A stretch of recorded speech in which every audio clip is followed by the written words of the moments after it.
Good evening, ladies and gentlemen. We're ready to begin. We'd ask that we'd all stand for the Pledge of Allegiance and a moment of silence, please.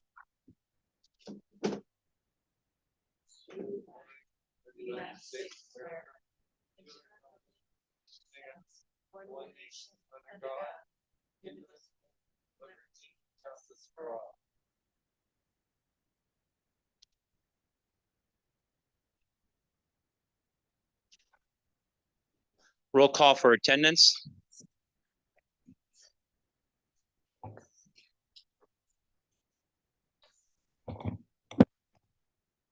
Councilmember Kearns. Here. Councilmember Dannenberger. Here. Councilmember Straza. Here. Councilmember Hendricks. Here. Councilmember Ward. Here. Councilmember Lee. Here.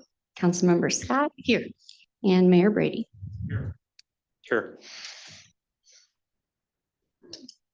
Thank you. Next, we'll move on to recognitions. And this evening, we have a proclamation for January 2026 is Human Trafficking Prevention Month. And we would ask those that are here for the proclamation in just a minute to come forward. But the city of Bloomington proudly declares January 2026 as Human Trafficking Prevention Month, reaffirming our commitment to raising awareness and preventing exploitation. Bloomington is dedicated to building strong, safe communities and ensuring survivors have access to trauma-informed services that honor their dignity. And whereas we are also proud to be the first city in Illinois certified as a partner in peace by the Center for the Prevention of Abuse, reflecting our ongoing efforts to protect and empower all residents. Therefore, I, Dan Brady, as the mayor of the city of Bloomington, thus proclaim for January 2026 as Human Trafficking Prevention Month, and would like to call at this point to the podium Ms. Carol Myrna from the Center for Prevention of Abuse. Thank you, Mayor Brady. Thank you, City Council members. Good to see you all. This is a meaningful proclamation for us, recognizing Human Trafficking Awareness and Prevention Month, and also the work of the Center for Prevention of Abuse. Special thanks goes to Nicole Albertson and Tara Henry, who are part of your team, who have carried on this work and have been wonderful connections for the Center for Prevention of Abuse. Bloomington holds a special place in our hearts. You were the very first community to partner with the Center for Prevention of Abuse for human trafficking awareness and prevention trainings, receiving Partner in Peace designation. That early leadership set a powerful message that this city would not look away and that you would not stay silent. Since Bloomington's trainings, 2 other communities have been trained by the Center for Prevention of Abuse, with many more Illinois communities scheduled to follow. Because of the city of Bloomington's commitment, our partnership has continued to grow. Together, we have built on those first trainings and expanded this work across McLean County. To date, CFPA has trained more than 50 different communities and organizations right here in this county, work that began with Bloomington's willingness to lead. This proclamation is more than words on paper. It represents a shared promise to protect the vulnerable, to educate the community, and to stand with survivors. So on behalf of the Center for Prevention of Abuse and the survivors that we serve, thank you for your leadership, your friendship, and your continued commitment to safe and peaceful community. Let me quickly introduce that we've got 4 people from the Center for Prevention of Abuse. We have Andre Totora, our Director of Human Trafficking Services. We have Christine Bear-Kemper, who's our Vice President of Philanthropy, Sarah Runyon, who's our Chief Advancement Officer, and Kelsey Young, who's our Director of Marketing and Communications. And we all consider ourselves to be part of the Partner in Peace effort with the City of Bloomington. So thank you for having us, and thank you again for the proclamation. Thank you very much. If you'd like to come forward, Carol, we'll present you with the proclamation and some of your associates there that we met with earlier, if they either wish to come forward or.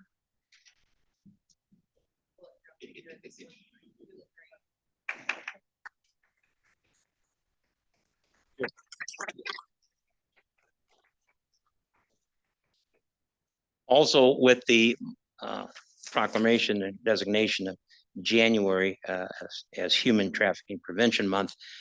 Also in attendance this evening is representatives from the Allies Against Trafficking, which is a Bloomington-based nonprofit dedicated to combating trafficking through education, collaboration, and community engagement.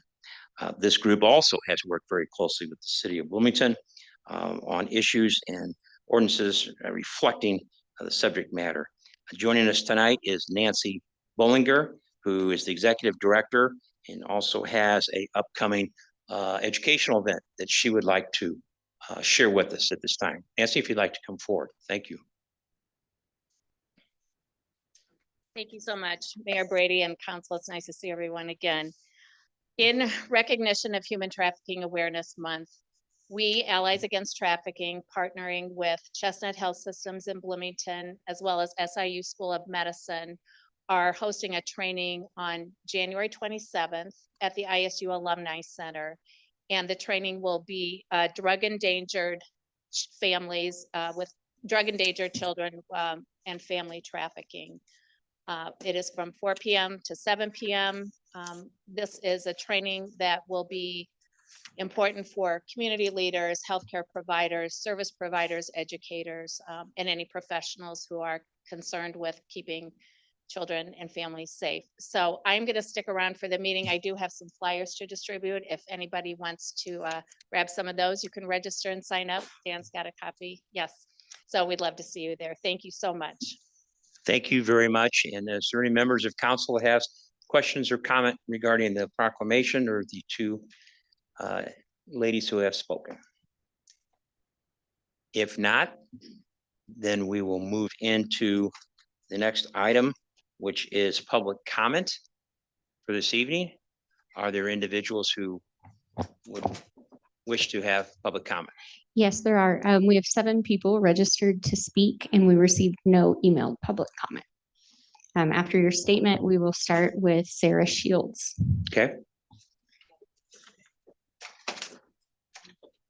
And before Sarah comes forward, so let me remind folks that public comment is an opportunity for speakers to provide their views and feedback to the city council. It's also an opportunity for the city council to listen and hear the diverse points of view, to maximize the impact of public comment and show respect for the expression of all viewers. Speakers should maintain civility and focus on city-related issues. Each speaker will be given 3 minutes for the remarks, and the council does not respond. And if there are comments that are inappropriate, that opportunity will be seized. So if we can have our first speaker, please.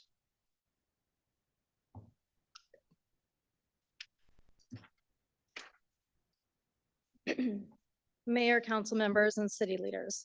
My name is Amy Endicott, and I'm here on behalf of Care for Victims. I also serve as a Human Relations Commissioner for the city of Bloomington.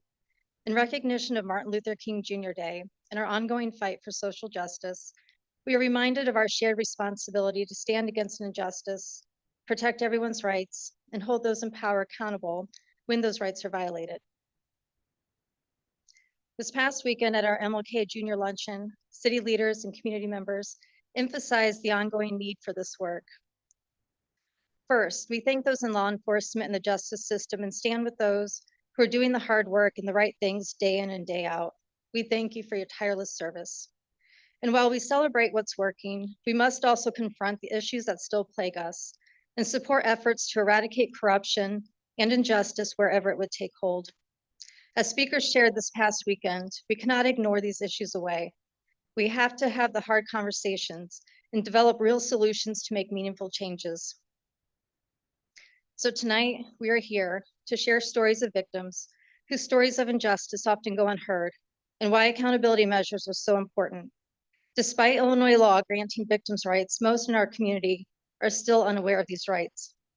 They face discrimination, denied updates on their cases, their voices are silenced, unaware of community resources, and the list goes on. This is not just a failure to serve and protect across the justice system. It's a failure of legal obligation. a violation of state law, and a systemic violation of rights. We are here to shed light on these issues and request immediate meaningful reform to address these issues. Care for Victims presented recommendations to the PSCRB last November for improved accountability. While we thank those who have helped to create and stand up this entity, we are at a point where evolution is needed. We call on you, our local government, to commit to working with us to establish independent and qualified agencies to rigorously investigate complaints, recommend meaningful outcomes, and ensure accountability that does not exist today. The following stories were shared by victims who came forward so their voices could be heard. What you're about to hear may be distressing. It may challenge your assumptions about how victims are treated in our community. The stories include references to crime, abuse, assault, and trauma. It may be triggering to some. The stories are consistent, credible, and deeply concerning. We share them to provide awareness of these issues and bring meaningful systemic changes to our entire justice system and local government. Thank you. Thank you, Amy. Next. Next up, we have Sarah Shields. Mayor, council members, and city leaders, my name is Sarah Shields. On behalf of victims and their right to remain anonymous, I am reading their following statements and stories. A parent reported their child was a victim of a crime and the justice system failed them repeatedly. They stated, "The victim's Bill of Rights and the support provided is a joke." A victim stated, "An advocate was made to leave a meeting instead of supporting and advocating for the victim when the state's attorney forced them to leave. The victim specifically requested the advocate to attend the meeting based on complaints filed against members of the state's attorney's office for violation of victims' rights." A victim stated the police lobby staff seemed like they had never taken a police report before. They seemed overwhelmed, confused, and flustered. The front desk was messy with lots of papers laying around. It seemed like evidence could be lost or not properly tagged and submitted. This was a sex-related crime and the victim was made to provide details and evidence through the front lobby glass window with no concern for their privacy. A victim explained they were denied help by law enforcement during a no-contact order violation, causing emotional distress, delay in justice, and unnecessary legal and court fees. The victim previously settled out of court to drop an order of protection against a respondent in exchange for a permanent no-contact order that covered the victim and the victim's 2 minor daughters. However, respondent showed up at a daughter's place of work, causing the daughter to leave in a panic attack. The victim went to Bloomington Police to file a report. Desk staff told the victim to fill out a report as it was shift change and would take over 30 minutes to get an officer to arrive. The victim began writing down the incident when front desk called them back up to say they couldn't fill out a report and needed to wait for an officer. Quite some time later, an officer and a trainee officer came out. The officer said, "I can't help you. The OP has expired. This is a civil matter." Victim tried to explain the OP he was referencing was old information and tried to show him the new no contact order on their phone, which he refused to look at. He kept repeating dismissively, "It's expired." The victim was so frustrated they began crying and asked what else they could do, and he rudely said, "Nothing, it's expired." The victim called their lawyer sobbing, and the lawyer said to come to their office immediately as the officer was not going to be any help. The victim went to court that afternoon for a new OP instead, even though the no contact order was already in place and the police refused to assist in enforcing it. A victim of assault and battery reported it to the Bloomington Police Department. They stated, "The police officer really didn't do anything about it. I had text messages and messages from witnesses that saw him do it." When asked if they had heard of victims' rights, they answered, "No, I haven't." They stated, "The police officer never followed up with me. There was no work done with the state's attorney's office." When asked what questions do you still have that are left unanswered, they replied, "Why was there no justice and no arrest made?" Please support victims' rights enforcement, government and justice system accountability measures in Bloomington and McLean County. Thank you, Sarah. Next up, we have Sean Larkin.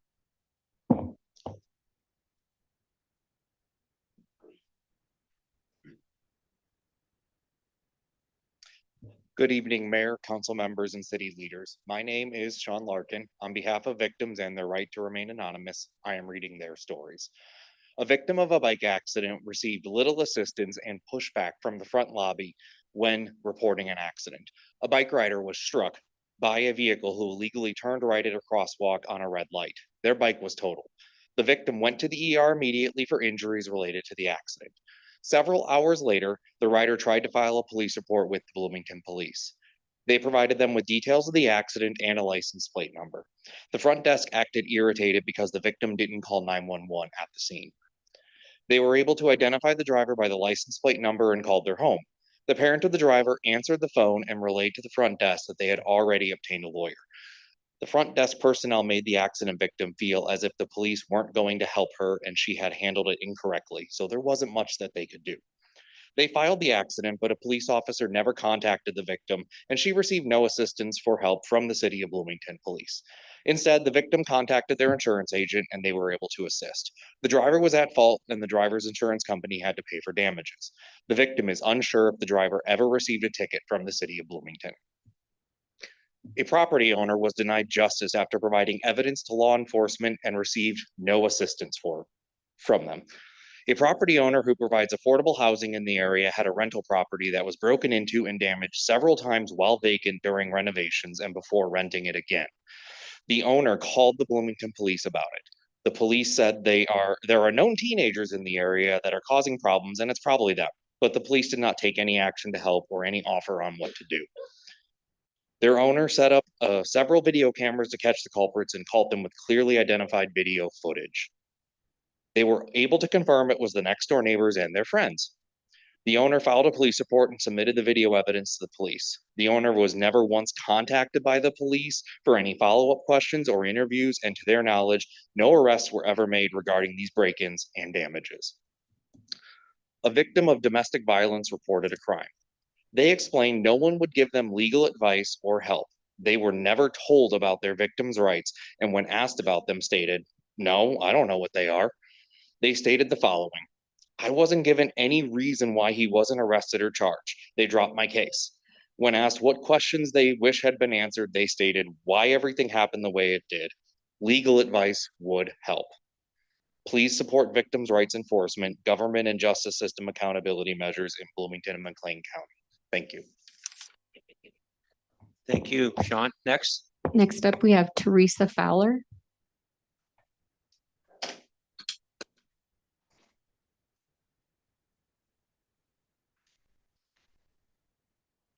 Mayor, council members, and city leaders, my name is Teresa Fowler, and this is my story. I was a victim of domestic violence. During an incident one night, I called 911 and law enforcement arrived. My husband was arrested immediately. After his arrest, I was left alone in our home with no children and unsure what to do next. I started to process all the events and the feelings, and I felt remorseful. Realizing my marriage was most likely over, I felt that I may not want to press charges, but I didn't have a choice because he had admitted to it. I emotionally broke. No one was there to comfort me or explain what was happening. I wanted more compassion during the process from the police, but there was no information on what to do next. I didn't hear back from anyone. I had no idea when he'd get out of jail or when his court dates were. I later received a blue folder with different pamphlets of information that was overwhelming and not helpful. There were no court advocates assigned to me. I sent photos of my injuries to the state's attorney's office, and I later wanted to testify, but I was told that it was too late, less than 60 days after the event. Even though he had admitted to it and they had their evidence.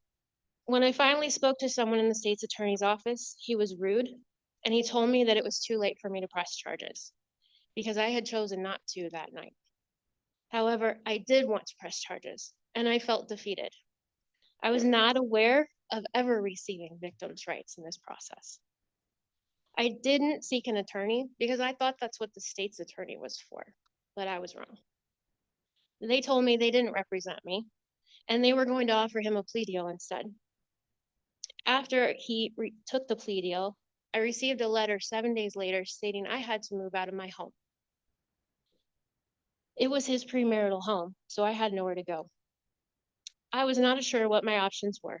My mental state was worse in working with the legal system than it ever had been. And because of the lack of information, there was no communication, and I had no idea what my resources were. There was no justice. It was an absolute nightmare. I felt like no one cared for me. I was let down, and no one was on my side, the victim. Thank you. Thank you, Teresa. And Next up, we have Anya Giordano.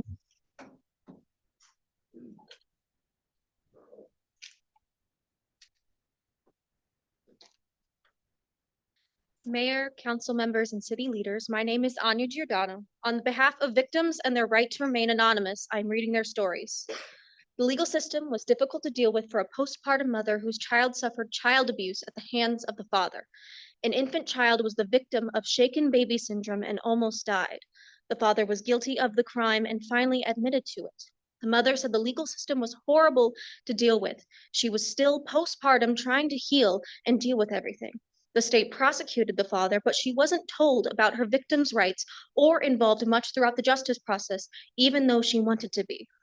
She also wanted better communication from the prosecution.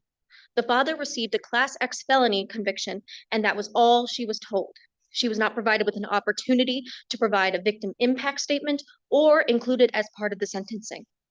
As a result, she found out he may have parental rights.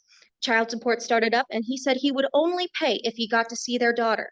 She had a meeting every month to deal with child support issues, and the $100 she got every month was not worth the effort versus losing her job over it. The best course of action for her was to keep separated from him and not file for things she should have because the legal system was too hard to deal with. Her daughter has brain damage as a result of his abuse, and she receives no financial support from him, including medical expenses. He was charged 15 years for the crime, but only served 7 with time off for good behavior. She is not familiar with other victim resources in the area. She did try to get help from Prairie State Legal Services, but felt like the extent of her issues were more than what they could handle. She was unable to secure legal assistance for her situation. In addition to the abuse, he had maxed out her credit cards, put a new car in her name that he kept. As a result, she did not have the capacity to handle it all. She had to file for bankruptcy. She lost her house and everything. A sexual assault victim called Bloomington police and reported the crime. They went to the hospital to get a rape kit. It's been years and years ago now, and they never heard anything back on the rape kit to this day. They are sure it's lost somewhere. No arrests were ever made or charges filed. A no contact order was put into place. The victim was told by the judge then that it would be a long process. He was very matter of fact about it and stated that this is what will happen, so be aware, and you will be on the stand and have to recount all the details.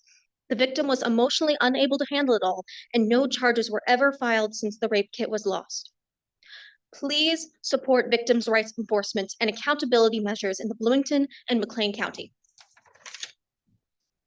thank you. Next up is Naoka Griffiths.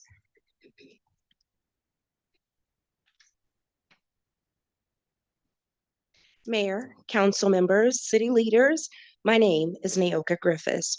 On behalf of the victims and their right to remain anonymous, I am reading their story.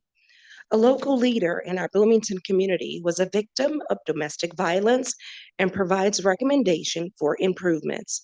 They shared, quote, "The abuse included slapping, pushing me down, squeezing my legs, or pushing me into things which often left bruises. They would use profanity, call me names, and tell me I am worthless. There was sexual violence in which he forced me to proceed.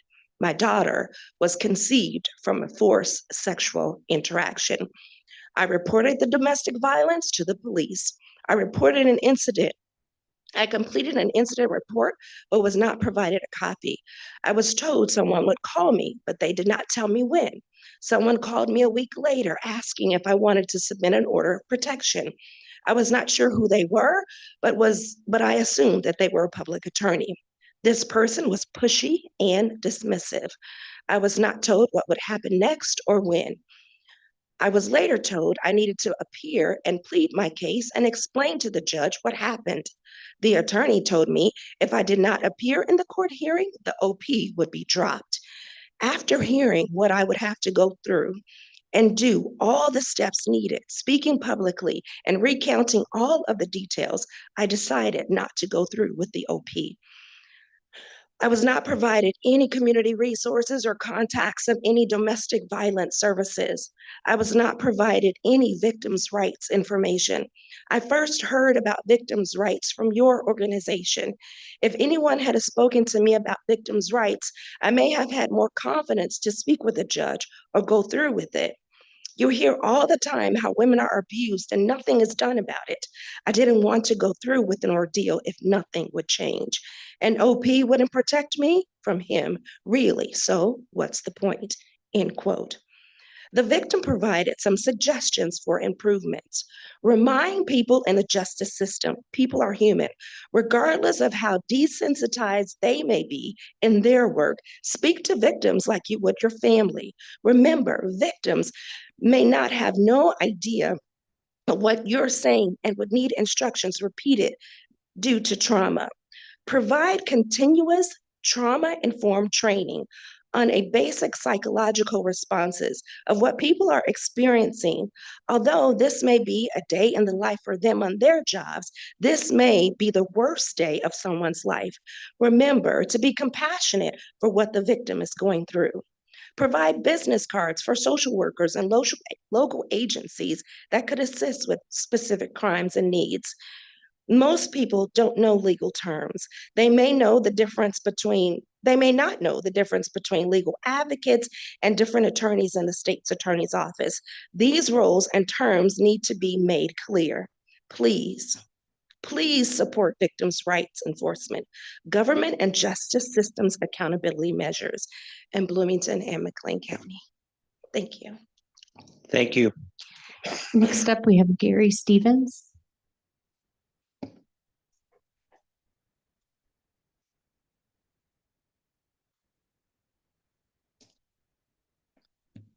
Good evening, city councilors.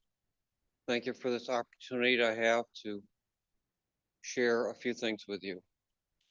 I appreciate the efforts that the city staff have done to quickly take care of potholes that I've reported. They've done this a number of times over the past 2 years since I've started using the My City app. One of the concerns I have is that in your core principles, you stated that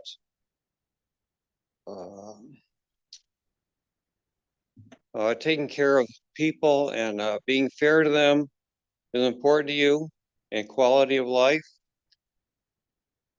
And yet I've seen more and more cost given to all of us. The water rate's been tripled, and the grocery tax wasn't put back in place.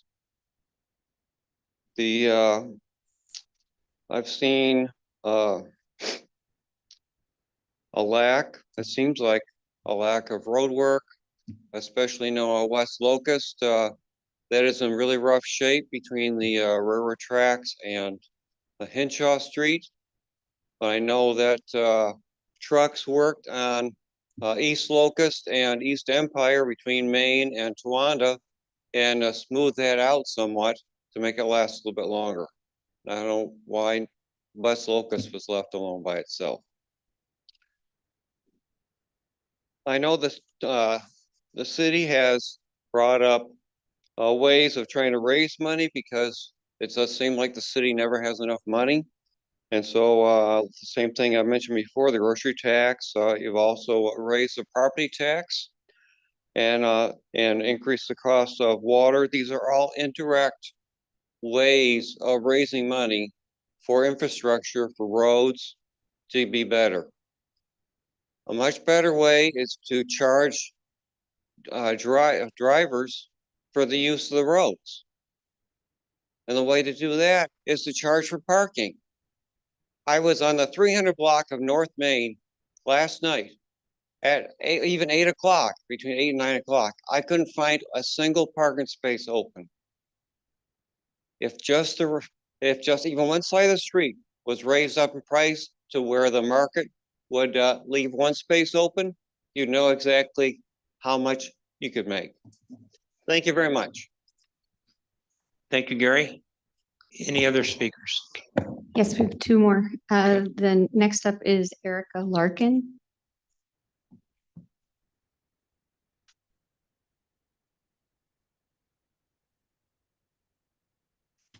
Hi. Mayor, council members, city leaders, my name is Erica Larkin.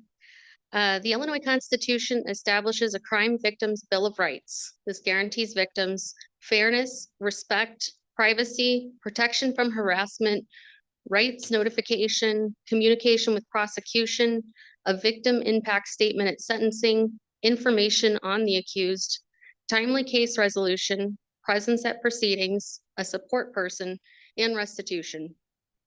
These rights are implemented and expanded on by state law, primarily the Rights of Crime Victims and Witnesses Act, ensuring victims get support, financial help, and advocacy through the criminal justice process.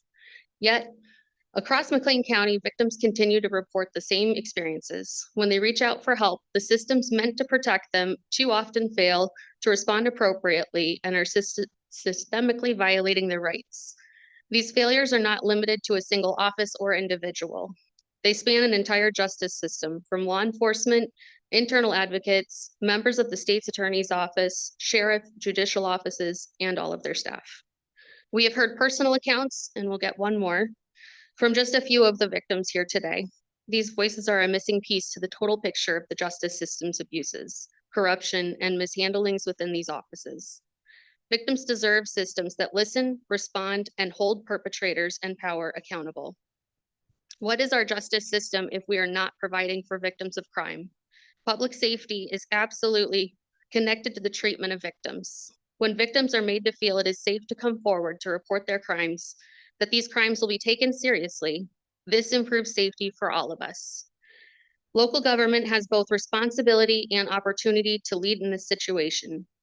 You can prevent future harms and ensure accountability is not optional, but foundational.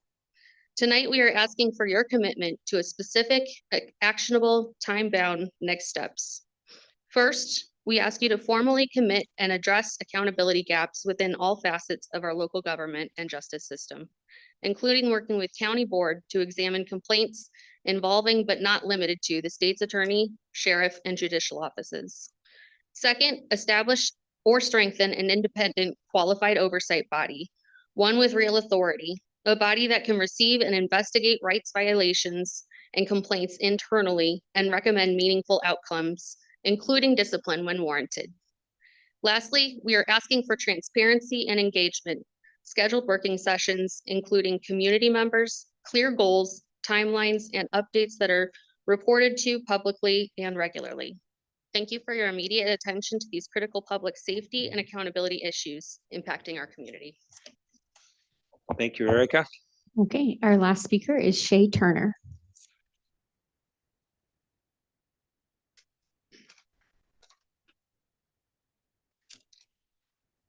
Good evening, Mayor, council members, and city leaders. My name is Shay Turner. On behalf of the victim and their rights to remain anonymous, I am reading their stories. A victim was in a marriage with a physical domestic violence. She obtained a flyer in Chenoa for domestic violence resources. It was a very rough photocopy of an outdated flyer. She had a hard time reading it. It was missing information on the National Domestic Violence Hotline. Suggestions for improvement included the hotline was the most helpful to her, so to update the number, a QR code would be great with larger font and a clearer print copy to read. Making more transportation in safe houses and smaller communities available would help. A rape victim received little to no help from law enforcement and was made to wait over a year and a half for a rape kit test results. A victim reported a rape at a hospital and spoke with a male police officer. They stated, "I felt I was treated as a joke and nothing was going to happen. I was told it was a he said, she said situation, and they didn't believe me. The officer was dismissive, irritated, and impatient. He seemed like he didn't want to be there to begin with. When I asked what was going to happen, he stated nothing would probably happen unless I had security cameras. Within 2 hours, I was at the hospital getting the rape kit. I never heard back from the police and was not able to get my information on my case for over a year. I was never provided anything from the police. I kept the rate kit number and case number, but those numbers were not correct when I spoke to state's attorney's office. The victim was never contacted by law enforcement since reporting the crime. The victim provided the following suggestions for improvements. This should be taken more seriously. I do feel there was a race component that hindered my case from the beginning. Educate the police department on how to handle these situations. Include culturally competent education and training. Don't have the wrong type of police officer going to these cases. Get officers who initially take the report to make sure they have the right contact information, as this also caused a delay. Treat every victim fairly. When working with the state's attorney's office, the time period needs to be dramatically shortened. Please support victims' rights enforcement, government, and justice system accountability measures in Bloomington and McLean County. Thank you. Thank you, Shay. Are there other speakers? There's no further public comment. Thank you very much to our speakers. And at this point, then we'll move to the consent agenda. 2 items in the consent agenda dealing with minutes of previous meetings of the Committee of the Whole. Is there any member who wishes to pull one of the items or has questions concerning one of those items? If not, I will need a motion to accept the consent agenda. I'll move to accept. Moved by Member Scott and seconded by Member Straza. Clerk, would you please call an electronic vote?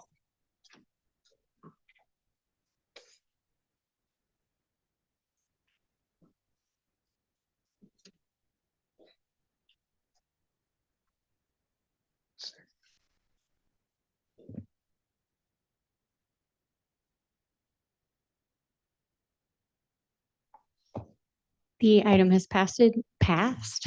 No nays to announce. Thank you. Next, we'll move on to the regular agenda for tonight's Committee of the Whole. And that is a presentation and discussion on establishing the 2026 City Council strategic priorities and guiding principles for the City of Bloomington. And at this point, we ask our City Manager, Mr. Jurgens, for any comments. Thank you, Mayor and Council. This is a follow-up to the retreat that we had in November where we discussed strategic priorities. Our strategic plan is coming to an end in 2025. So we are looking to try and identify what our strategic priorities are going to be going forward and at least have some short ones in this interim period before the council would decide to do a new strategic plan. I will say there's the old adage, when everything is a priority, nothing is a priority. And I would say that very much holds true in local government. Next slide. At the retreat, we identified some core principles that really the council said they want to go through all of our priorities. One of them is fiscal discipline, which I think everybody agrees is extremely important. There was also a component where they talked about quality of life and making sure that is something that we talk about when we talk about priorities. And then the last one was community engagement, emphasizing shared responsibility, transparency, and collaboration. The next slide. The council also identified 4 strategic priority areas, including infrastructure, housing, public safety, and maintaining a economic vitality. Next slide. For infrastructure, and I won't read all of these word for word, they're in the resolution, but for infrastructure, we're talking about everything from water, sewer, streets, sidewalks, and other physical assets. Next slide.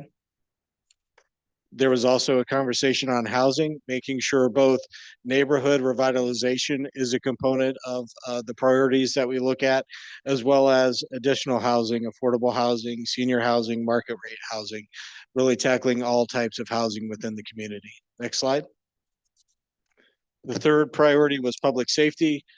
Continuing to maintain Bloomington's record of low crime and strong public safety services, including both our police department and our fire department. Next slide. And then finally, economic vitality, making sure that we are prioritizing job growth, business retention and recruitment, workforce development, and strategic growth that supports current residents and future opportunity. And then the final slide, there was also a component of the retreat where the council talked about wanting to make sure that we monitor progress, that we have some defined indicators, that we incorporate these priorities into our planning and the items that come before the council, and that we provide continuous reports or at least frequent reports to the council on our progress. So wanted to bring this forward to the council at this committee of the whole. We have a draft resolution, but we did not want to take the work that was accomplished at that retreat and let that just lay there. So want to make sure that we embody it, and it can be in this form, it can be in another form. The council can say we need to tweak this priority or we need to add this to what we're doing, but we at least wanted to provide something in writing to the council for them to consider, and then hopefully potentially bring back for formal adoption at the next meeting. As we kick off January with our goals, timing seemed to be just right on this. So happy to answer any questions. Thank you. Questions or comments from members of the council? Member Scott? Can you talk to us about what the next steps are? You mentioned resolution, but what does that say mean for us and our goals? So if the council were to adopt the resolution that's been drafted, that would basically say, okay, here's our strategic priorities and kind of the areas within it. I could foresee that, again, then staff is going to be looking at making sure that we're focusing in on those priorities. When we're bringing action items to the council, I could see us referencing how is this meeting the priorities of the council that you have identified. So I think it's really just kind of setting the tone for what you want the staff to really be out there focusing on and prioritizing. I don't think there are a whole lot of surprises in what the council has prioritized. And obviously infrastructure is a huge one, and all kinds of infrastructure. Public safety is a huge one. Housing is a huge one. So I don't think there are a lot of surprises, but it's making sure that we are continuing to hit those as staff. Other questions or comments from members? Really? Yeah, so I want to bring up the topic of quality of life. So we had a gentleman here tonight talk about quality of life, and I just want to know if there's any way we can collect any feedback from the community to see what is quality of life to them. Like, what are the components that's important to them that, because I'm sure quality of life to me might be different than somebody else. So I'd like to see maybe some data on what is important to the community when it comes to quality of life. And I think that'll help us better take action on those things that matter. Others? Member Kearns? Yeah, I would just want to add, I appreciate that this is, that this will be kind of like the guidepost. And then I think I'll be interested to see how the staff will interpret or have like a component of whatever gets brought to us that clearly lays out those, like section 4, the measurement and accountability, in terms of what those defining those success indicators and like, because this resolution is great in terms of summarizing what we talked about, but I think the devil is in the details. And so I think that's what, I'm looking forward to seeing how that gets discussed and laid out as we move forward.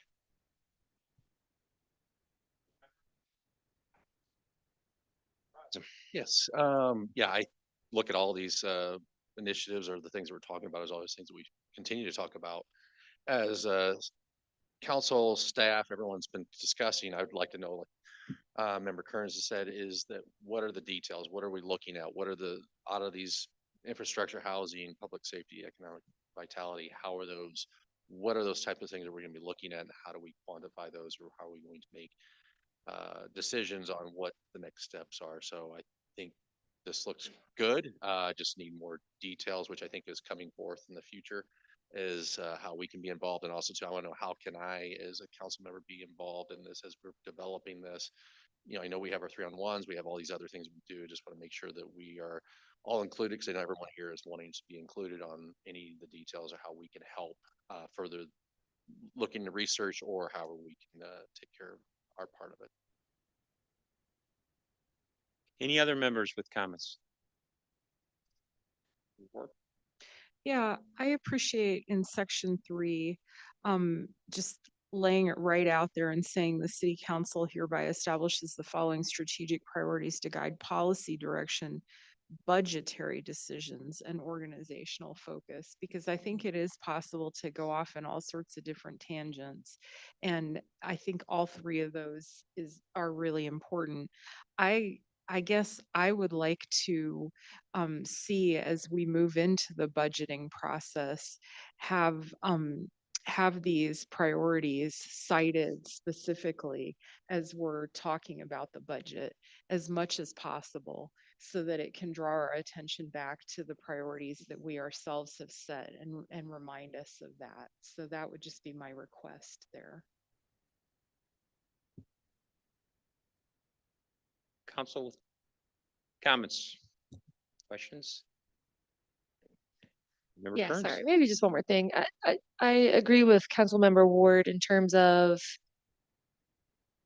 and what Councilmember Straza said, that we have to hold ourselves accountable to these priorities and remind ourselves of them and remember them. It's not like we came up with them, we give it to the city, and then it's on them to figure it out. We also have to do our part of things. And so I think that that's something that I'm going to make sure that I am doing as well. So, yeah. Thank you. There's no further discussion. We do not need a motion or a vote. So we thank all the members for their input, and we'll continue to, with our city staff, city manager, move forward on on the matter of the agenda. So at this point, I think we'll then move to the city manager's discussion.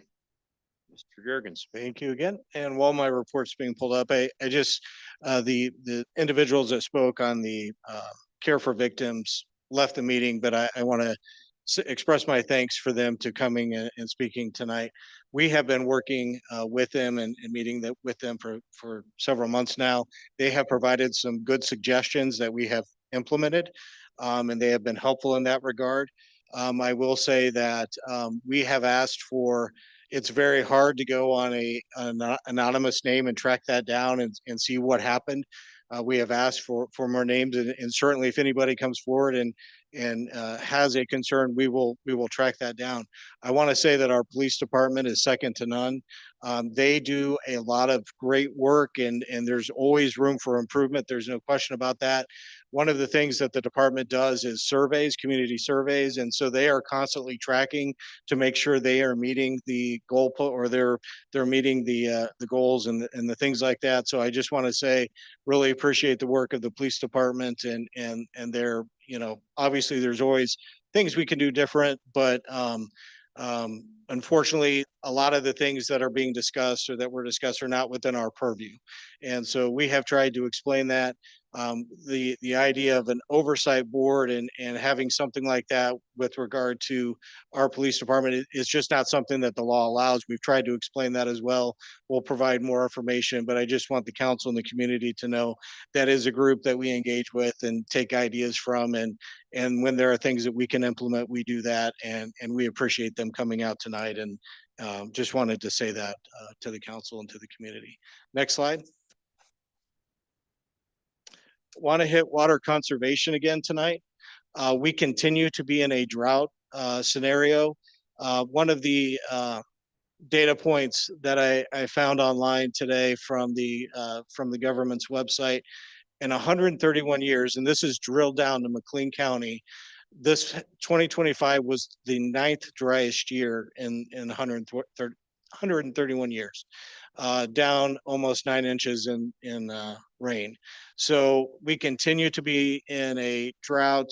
We are seeing more and more communities come out and talk about water conservation. We are going to continue to talk about it, where people can conserve where they can and fix those leaky faucets and those kinds of things. So I just wanted to say we continue to monitor this closely, and with no rain in the near forecast for snow, we just continue to ask people to conserve as much as they can. Next slide. Just want to say we had a great 50th annual MLK Awards luncheon on Saturday, and several council members were there. The mayor was there and presented the awards to the Bloomington awardees, and just a great lunch. I want to thank staff for all their hard work, along with the joint effort of the Normal Human Relations Commission and the Bloomington Human Relations Commission, who comes together and puts this luncheon on. Next slide.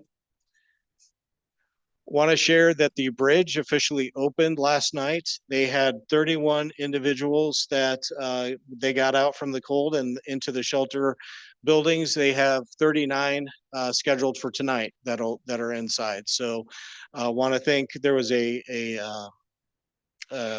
ribbon cutting for this a couple of weeks ago. They were still putting some finishing touches on it, but it is now officially open. And the reports I received that there were no issues, very few, if any, issues on their first night. So really appreciate them stepping up within the community and all that this council has done to support them as well.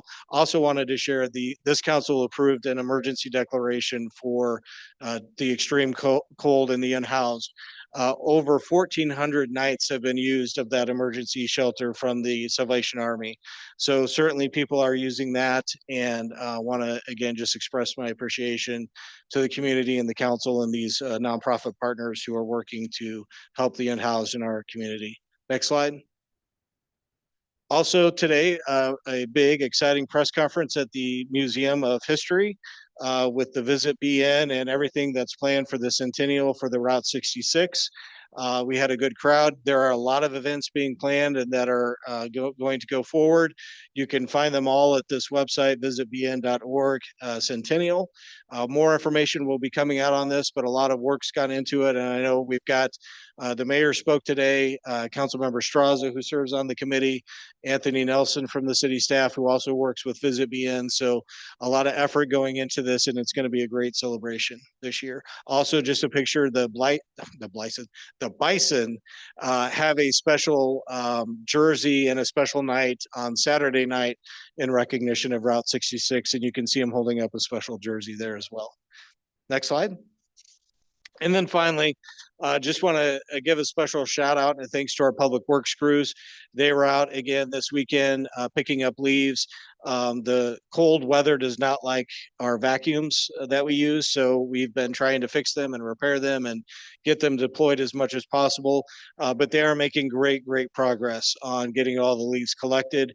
And to be out there in those frigid temperatures took a lot, but really appreciate their work. I do think I'm going to go out on a limb here. I am very hopeful that they're going to be done with most of it by the end of this week. Mose and Colleen are probably going to shoot me for saying that, but I'm going to go out there on a limb and say that they're making great progress and really appreciate all the work that they're doing. So that's all I've got. Thank you. Thank you very much. It looks like there's no further action items and no further comments. Then I would ask for a motion to adjourn. I'll move to adjourn. By Member Hendricks and seconded by Member Second. Ward. There you go. And was you? Dual credit. Aye. All in favor? Thank you. Thank you all. Have a nice evening.